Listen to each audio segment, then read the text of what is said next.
Meu irmão, minha irmã, eu louvo a Deus por mais uma oportunidade da gente se reunir aqui nesse nosso culto virtual, Igreja Presbiteriana Getsemane. Já estamos aí entrando no mês de agosto, já estamos aí há mais tempo do que nós esperávamos, né, nesse sistema de encontros virtuais, mas ainda é tempo de tomarmos muito cuidado. Uma palavra antes da gente iniciar propriamente o momento da meditação na palavra. O conselho deve se reunir, né, também virtualmente na próxima terça-feira, para analisar aí a situação, né, da igreja, analisar aí a situação do nosso retorno às atividades presenciais. É verdade que ainda estamos no meio dessa situação aí do coronavírus, né? É verdade que os hospitais estão aí com um grande número de leitos ocupados, né? Então a gente precisa tomar cuidado, né? Estamos vivendo momentos, dias, onde as pessoas já estão começando a pensar que a situação está controlada, mas ainda não está. E precisamos cuidar, então estamos agindo com zelo, com cuidado, com dedicação, né? O nosso desejo é retornar às atividades, mas a gente precisa ter muita cautela e direção a Deus. Por isso é muito importante a sua participação, né, nos encontros que nós temos durante a semana, como o Neto sempre nos avisa. Temos encontro e reunião de oração virtual segunda-feira, quarta-feira, temos escola bíblica dominical às 9h30, temos esse nosso momento de culto, e é muito importante você participar, porque nós precisamos nos encher da palavra do Senhor. Nós precisamos desses momentos, onde nós, mesmo virtualmente, nós nos encontramos com os nossos irmãos uns com os outros. E se você tem participado, você há de concordar comigo que muitas vezes as pessoas que estão ali presentes, elas expressam a gratidão, elas expressam a Deus, né, rendem graças ao Senhor, porque estes momentos revigoram a nossa vida, né, renovam as nossas forças. Lembra de que Isaías diz: mas os que esperam no Senhor renovam as suas forças. E se você fizer a opção de ficar à parte de tudo isso, se você fizer a opção pelo afastamento, né, você será prejudicado, você será enfraquecido na sua fé. Então lute juntamente com os seus irmãos. É o momento da gente fazer o uso da tecnologia como nós estamos fazendo. Pela graça de Deus nós estamos assim, e a nossa oração é para que tão breve, né, o mais breve possível, a gente possa retomar aí as nossas atividades. Passando para o momento da palavra, às vezes tem textos que, quando nós anunciamos, né, abra a Bíblia no livro tal, algumas pessoas podem pensar: poxa, de novo esse texto? E é o que acontece hoje, né? Eu gostaria que você abrisse a sua Bíblia no Salmo 1. Por quê? Eu digo isso porque são tantas mensagens que nós ouvimos, né, muitas vezes dos mesmos textos, mas a palavra do Senhor é viva. A palavra do Senhor, ela é maravilhosa para nós. Esses dias eu li um relato de uma senhora, né, de quase 70 anos de idade, que estava relendo a Bíblia inteira, né, pela 80ª vez, se não me falha a memória. E ela diz assim, que toda vez que ela lê a palavra, né, Deus fala com ela, e é como se ela estivesse lendo pela primeira vez. Nós precisamos da palavra do Senhor. E o Salmo 1 tem, no seu versículo 3, que eu quero focar aqui, lições maravilhosas para a nossa vida, para o momento que nós estamos enfrentando, principalmente nós aqui na nossa igreja, na cidade de Botucatu. O Salmo diz o seguinte: bem-aventurado o homem que não anda no conselho dos ímpios, que não se detém no caminho dos pecadores e nem se assenta na roda dos escarnecedores. Antes o seu prazer está na lei do Senhor, e na sua lei medita de dia e de noite. Verso 3. Ele é como árvore plantada junto à corrente de águas, que no devido tempo dá o seu fruto, e cuja folhagem não murcha, e tudo quanto ele faz será bem sucedido. Os ímpios não são assim, são porém como a palha que o vento dispersa. Por isso os perversos não prevalecerão no juízo, nem os pecadores na congregação dos justos, pois o Senhor conhece o caminho dos justos, mas o caminho dos ímpios perecerá. Eu sei que você já leu esse texto inúmeras vezes. Talvez você nunca leu o livro dos Salmos inteiro, nos seus 150 salmos, mas o Salmo 1 você já leu. Agora, é muito importante a gente relembrar o que o Salmo significa na Bíblia. O Salmo, na verdade, eles são orações, né, feitas pelo povo do Senhor, pelo povo de Deus. E você tem salmos de lamento, você tem salmos de gratidão, você tem salmos de exortação. E nós temos uma exortação aqui já no começo desse salmo, no verso 1, porque aqui, né, segundo estudiosos bíblicos, o que o salmo 1 ele está trazendo para nós? O homem, o caráter do homem, o caráter do cristão, o nosso caráter aqui é definido, né, no começo do salmo por 3 termos negativos. Então, se você, à vista de tudo que você tem enfrentado, você quer viver para agradar a Deus, e olha só que interessante, nós estamos no dia 2 de agosto, que seja agosto de Deus esse mês da nossa vida. Use esse momento para você rever a sua vida, use a oportunidade de você entrar em mais um mês, consagre esse mês ao Senhor. Às vezes eu brinco, é agosto de Deus, né? E que seja mesmo, que seja um marco na nossa vida, que seja um momento onde a gente possa parar e refletir, né, e ver o que precisa mudar. E a igreja está aí para te abençoar, meu irmão e minha irmã, nesse sentido. Né, que você tenha, como nós falamos já na semana passada, amigos espirituais, amigos que te levam para mais perto de Deus, gente que, se for necessário, puxa sua orelha para dizer: meu irmão, você está em pecado, meu irmão, você precisa repensar essa vida, meu irmão, você está abrindo mão da comunhão com a igreja, você vai ser prejudicado por isso. Meu irmão, você precisa estar conosco. Meu irmão, olha só como é que você tem cuidado da sua vida, do seu casamento. Minha irmã, como é que você tem se mantido na relação com Deus? Né? Jovens, como é que nós... Percebe? Nós precisamos uns dos outros. A igreja é bênção de Deus para nós, e que esse mês de agosto seja um mês para a gente refletir. E o Salmo nos ajuda nisso, porque ele está dizendo sobre o nosso caráter. Então o nosso caráter aqui, né, no começo do Salmo, já no verso 1, ele nos mostra o que nós não devemos fazer. Então, se queremos, se o nosso desejo é sermos de fato felizes, porque é isso que bem-aventurado significa, nós precisamos não andar no conselho dos ímpios, e nem nos deter no caminho dos pecadores, e nem nos assentarmos na roda dos zombadores. Então, nós precisamos ser conhecidos de fato por aquilo que nós temos. Cada um dá o que tem, né? Falando sobre isso, eu li essa semana no livro do Dr. John Maxwell, né, um homem que fala sobre liderança. Ele me fez lembrar uma história que eu já conhecia, mas que eu fico emocionado toda vez que eu lembro de algo que de fato aconteceu na história. Ele diz que por 4 décadas Berlim Oriental foi controlada, né, pelo sistema comunista. Né? Você deve lembrar da divisão da Alemanha em Berlim Ocidental e Oriental. E enquanto Berlim Oriental era controlada pelos comunistas, e hoje, se você quer entender um pouquinho o que o sistema comunista faz, dê uma olhada para o que está acontecendo na Venezuela, que já foi, se não me falha a memória, a 4ª economia mais forte do mundo, e hoje as pessoas estão fugindo, né, por conta da fome, por conta do desemprego, das atrocidades que esse sistema tem colocado lá. E diz certa vez Maxwell que Berlim Oriental então decidiu encher um caminhão, né, de lixo, e enviou esse caminhão para Berlim Ocidental e deixou lá, como afronta. E a parte ocidental poderia muito bem responder à altura e devolver, dizendo assim: eles vão nos afrontar. Mas não foi isso que a parte ocidental fez. O que a parte ocidental fez? A parte que estava aberta à economia, a parte que estava se desenvolvendo, pegou aquele caminhão, né, que recebeu ali, né, no seu território, né, e tirou todo aquele lixo, limpou o caminhão e encheu aquele caminhão de leite, de comidas enlatadas, né, de alimentos em geral. Deixou aquele caminhão organizadinho e colocou uma placa e devolveu, né, para a parte oriental. E sabe o que dizia naquela placa? Dizia o seguinte: cada um dá o que tem. É uma história muito bonita, não é? É uma história muito emocionante, mas faz a gente pensar, faz a gente refletir. Botucatu está passando por um momento muito difícil, né? Nós estamos, de fato, esse ano de 2020, ele entrou com tudo, não é verdade? Né? Brigas e mais brigas, né, no ramo, né, político do nosso país, discussões em cima de discussões, vizinhos e amigos deixando de falar uns com os outros por conta das suas ideologias políticas.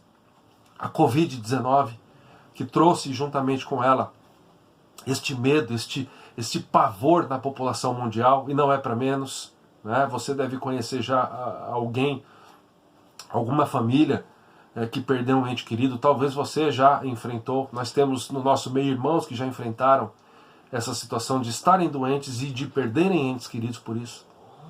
A gente está enfrentando juntamente com isso nessa última semana, né, na madrugada de quarta para quinta-feira, um tiroteio enorme na nossa cidade, um roubo cinematográfico, né, um sentimento de medo, um sentimento de pavor mesmo. Eu fiquei acordado e eu ouvia pela janela do meu quarto tiroteio, e ali a gente ficou atento, né, às redes sociais ali, que bem utilizadas elas são uma bênção, né, e as pessoas trocando informações, olha, tomem cuidado, os bandidos estão ainda na cidade, né, a mídia dizendo entre 40 e 60 bandidos, né, olha só tanta coisa que a gente tem enfrentado. E a resposta agora, à luz dessa história, né, ocorrida, né, lá na Alemanha, né, como nós respondemos a isso? Cada um dá o que tem, meus irmãos, cada um dá o que tem. Nós somos cristãos e as pessoas olham para nós, os nossos vizinhos olham para nós e eles esperam encontrar uma resposta diferente. Se alguém tivesse... Imagine que você, né, ao invés da Alemanha, imagine que essa história tivesse acontecido com você. O vizinho joga pelo muro, né, sacos e sacos de lixo no seu quintal. Como seria a sua resposta? Eu vou dizer como seria a resposta do mundo. Ah é? Jogou isso aqui? Jogou um saco aqui, eu vou jogar um caminhão de lixo, de esterco na casa dele. Vou pegar o meu lixo do banheiro e vou jogar lá. Ah é? Ele está achando que ele pensa que ele está mexendo com quem? Né? As pessoas têm respondido as coisas dessa forma. Né? As pessoas têm respondido assim. Só que o verso 2 desse salmo, ele começa a chamar a nossa atenção. Se o verso 1, ele diz o seguinte, olha, existem 3 questões aqui, 3 itens aqui: não andar no conselho dos ímpios, nem se deter no caminho dos pecadores, e nem se assentar na roda dos escarnecedores. O homem de Deus, ele não faz isso. O verso 2 está dizendo que a contrapartida é: antes o prazer deste homem está na lei do Senhor, e na sua lei ele medita de dia e de noite. Então, para a gente responder, né, as circunstâncias da maneira adequada, nós vamos responder da mesma maneira que a parte ocidental da Alemanha respondeu à parte oriental. Nós vamos entregar aquilo que nós temos. E a gente precisa da palavra do Senhor para a gente entregar de acordo com a vontade de Deus. O nosso prazer deve estar na lei do Senhor, e nesta lei nós devemos meditar de dia e de noite. Porque aí a fase principal, a ênfase principal, o verso de número 3. Ele é como árvore plantada junto a correntes de águas, que no devido tempo dá o seu fruto e cuja folhagem não murcha, e tudo quanto ele faz será bem sucedido. O salmista aqui descreve o caráter das pessoas cuja confiança está no Senhor. Né? São pessoas que não olham para os ímpios como fonte de sabedoria. Isso aqui é um comentário Calvino que está dizendo. E ele continua dizendo: sua vereda não é aquela transmitida por pecadores, a sua companhia não é com aqueles que motejam de Deus, que zombam de Deus, ou dos que vivem insatisfeitos e são arrogantes. Olha o que Calvino diz: ao contrário, o homem bem-aventurado é destacado porque o seu deleite, a sua alegria está em Deus, na lei do Senhor, e na sua lei ele medita de dia e de noite. A instrução divina forma a base de sua conduta e é o tesouro do seu coração. Eu quero trazer à luz aqui alguns outros textos para a gente refletir acerca disso. Se Deus está dizendo, né, que nós somos como árvores plantadas junto a correntes de água, que no devido tempo dão o seu fruto, a gente precisa trazer à mente aqui alguns textos. Você não precisa abrir a sua Bíblia, mas eu quero te fazer lembrar de algumas questões. Em Gálatas capítulo 5 nós temos, né, o relato ali, a lista das obras da carne e do fruto do Espírito. Mas o fruto do Espírito é amor, alegria, paz, longanimidade, benignidade, mansidão, domínio próprio. Esse é o fruto do Espírito. E você precisa também, eu até dou uma sugestão para que você anote esses textos e para que você reflita neles, né, nessa semana. Gálatas capítulo 5, né, o capítulo todo. Né, João capítulo 15, João é um texto maravilhoso, em que Jesus diz: eu sou a videira e meu pai é o agricultor, e vós sois os ramos. Todo ramo que estando ligando em mim não der fruto será cortado, mas todo aquele que der fruto será limpo, será cuidado, para que produza mais fruto. E no capítulo 15 de João ainda, nós percebemos que Deus é glorificado quando nós damos fruto. Qual fruto nós estamos dando? Qual tem sido a nossa resposta à luz de tanta dificuldade que a gente tem enfrentado? Ah, nós queremos assim, porque as pessoas na internet dizem, Bandido bom é bandido morto. Eu vou abrir o coração aqui. Nessa semana, eu mesmo cheguei a dizer, tomara que a polícia pegue esses bandidos todos e que eles morram. Porque nós ficamos frustrados, né, pela ação dos bandidos, porque nós ficamos entristecidos. Né? É um egoísmo muito grande. Homens pegarem armas e correrem atrás de policiais. E teve gente em rede social dizendo, tomara que a polícia morra mesmo. Só que essas pessoas não entendem que muitos desses policiais são cristãos, são irmãos nossos na fé. Alguns das nossas igrejas estavam lá também. Né? São pais e mães que têm os seus filhos, os seus cônjuges em casa.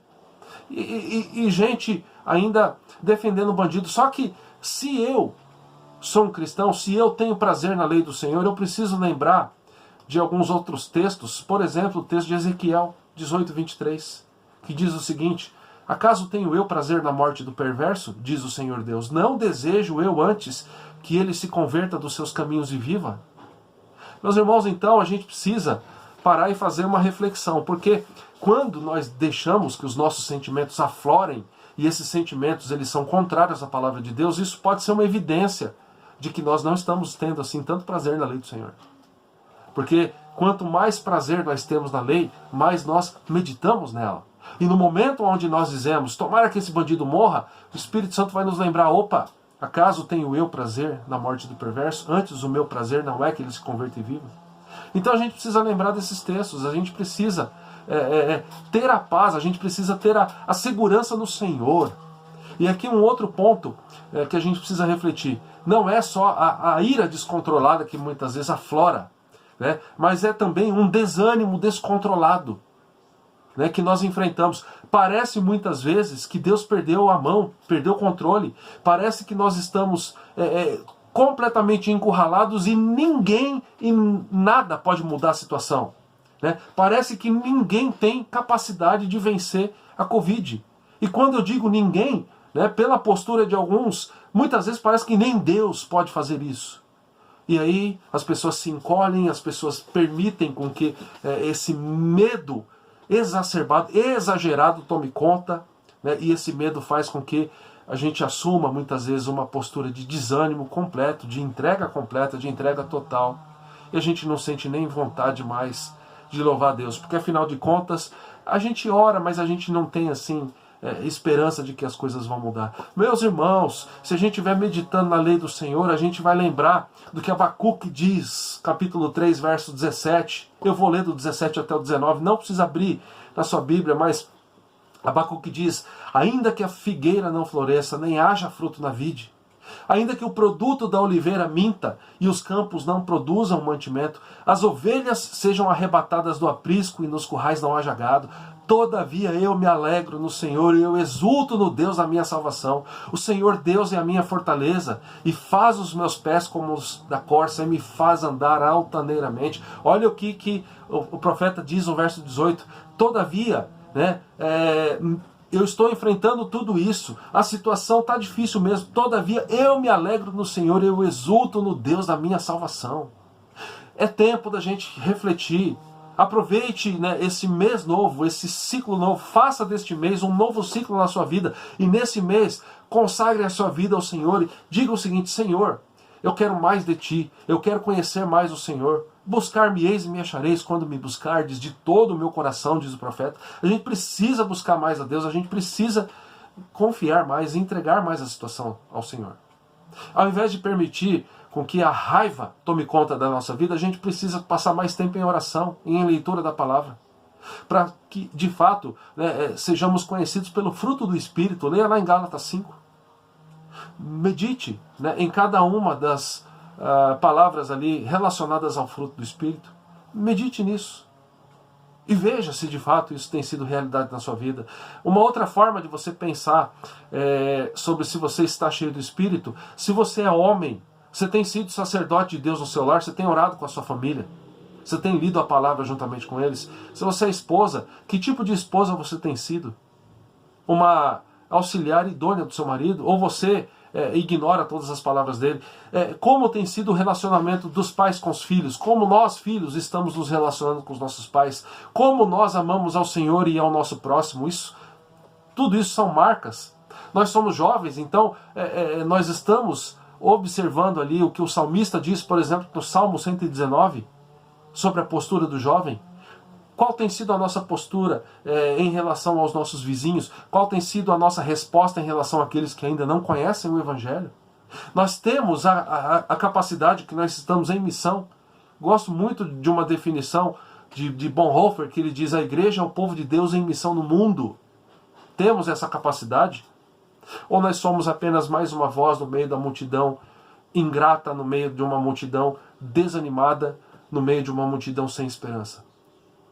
Meu irmão e minha irmã, eu fico muito preocupado quando eu entro em rede social, né, e nessa semana, por exemplo, aqui com os acontecimentos na cidade, para os moradores aqui, para os cidadãos de Botucatu, a ênfase saiu um pouco das reclamações políticas, das críticas políticas, e a ênfase se voltou mais para as forças policiais, né? Então, o que eu leio, né, nos comentários são pessoas que provavelmente não fazem nada pelo próximo, provavelmente, né, nem cumprimentam os vizinhos, mas é gente que está mostrando a indignação com o papel do prefeito, a indignação com as forças policiais.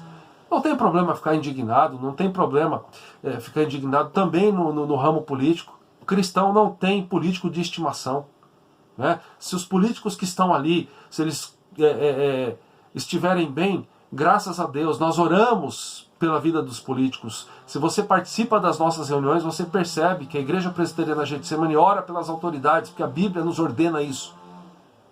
Por quê? Porque é vontade do Senhor, para que nós vivamos uma vida de tranquilidade. Mas também, se os políticos que estão aí pisarem na bola, né, a nossa oração vai ser para que eles sejam punidos, né? Nós não queremos que os políticos morram, mas se cometerem crimes, que paguem por eles, que a justiça seja feita. Percebe? Mas a nossa postura como cristãos deve ser assim: nós estamos em missão no mundo, então para que eu vou ser apenas mais uma voz no meio da multidão reclamando, igual aqueles que não conhecem a Deus? Não, nós temos que ter uma postura diferente. Você quer uma postura diferente? Então, que você faça o que o Salmo está dizendo no verso 2. Tenha o seu prazer na lei do Senhor, e nessa lei medite de dia e de noite, para que você renda frutos, para que os teus frutos sejam conhecidos. Né? Um outro texto ainda, né, que a gente precisa parar e meditar um pouquinho, ainda no capítulo 5 de Gálatas. Eu gosto demais do verso 25. E o verso 25, por si só, ele dá uma mensagem. Porque Paulo diz ali: se vivemos do Espírito, andemos também no Espírito. Meu irmão e minha irmã, o recado nessa mensagem, ele é muito simples, ele é um só. Eu diria que não é uma mensagem de 3 pontos, é uma mensagem de um ponto só.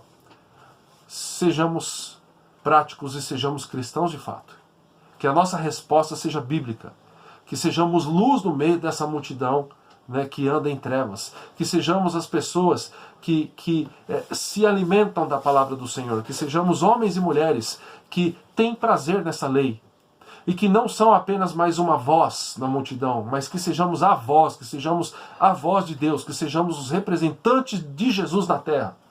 E que desta maneira as pessoas sejam abençoadas, a cidade de Botucatu seja abençoada, né, pela presença da igreja, pela presença do povo do Senhor, povo de propriedade exclusiva de Deus, povo que tem, como Paulo diz, né, o Espírito Santo, e aqui ele chama a atenção em Gálatas 5:25, então andemos no Espírito, se nós vivemos dele. Povo que tem, como Paulo vai dizer em outra passagem, a mente de Cristo. Nós, porém, temos a mente de Cristo. Que a gente possa olhar para a circunstância, que a gente possa olhar para tudo que está acontecendo, né, com os olhos espirituais. Que os nossos óculos, né, eles nos possibilitem ali, que a nossa visão nos possibilite enxergar as coisas, né, do viés correto, do viés bíblico. A Bíblia é a nossa regra de fé e prática. E a igreja é abençoada, a sua casa é abençoada, a cidade de Botucatu e o mundo são abençoados se nós decidirmos nesse mês de agosto consagrar esse mês ao Senhor. Que a Igreja Presbiteriana Getsemane consagre esse mês de agosto a Deus. Que sejamos abençoados, que sejamos cheios do Espírito Santo, e que os nossos vizinhos, que os nossos amigos, que os nossos parentes e irmãos sejam abençoados pela nossa vida.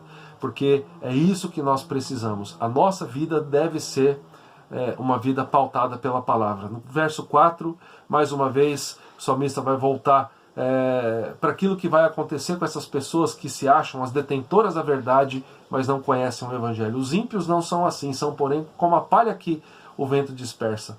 Por isso os perversos não prevalecerão no juízo, e nem os pecadores na congregação dos justos. E o verso 6, né, mais uma vez, traz paz e esperança para a nossa vida. Pois o Senhor conhece o caminho dos justos, mas o caminho dos ímpios perecerá. O Senhor conhece o nosso caminho, o Senhor conhece o caminho dos justos.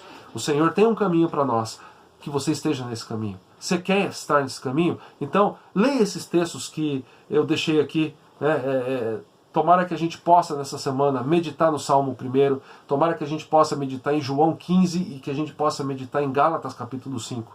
E que esses textos nos direcionem, né, para o eixo, né, para o caminho principal, para o caminho correto, né, o caminho que o Senhor conhece, o caminho dos justos, o caminho que Ele tem para mim e para a sua vida. Vamos orar?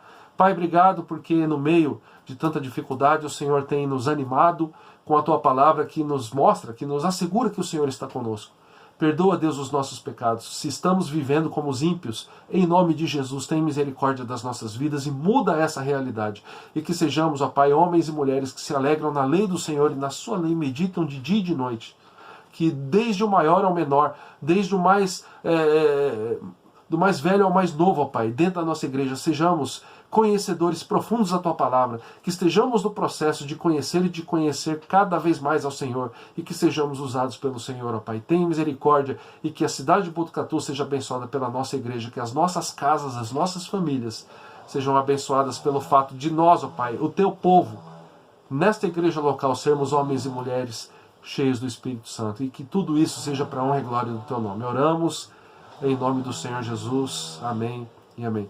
Que a graça do nosso maravilhoso e amoroso Deus, que a bondade, que a graça, que a presença de Deus o Pai, que a comunhão, que o consolo do Santo Espírito estejam sobre nós, povo de propriedade exclusiva do Senhor, hoje e para todo sempre. Amém e amém. Que Deus te abençoe, que você consagre ao Senhor essa semana. Se neste ano você ainda não fez isso, de ter uma semana consagrada ao Senhor, que essa primeira semana de agosto seja de fato a primeira dessa consagração. Topa esse desafio? Estamos juntos? Deus te abençoe.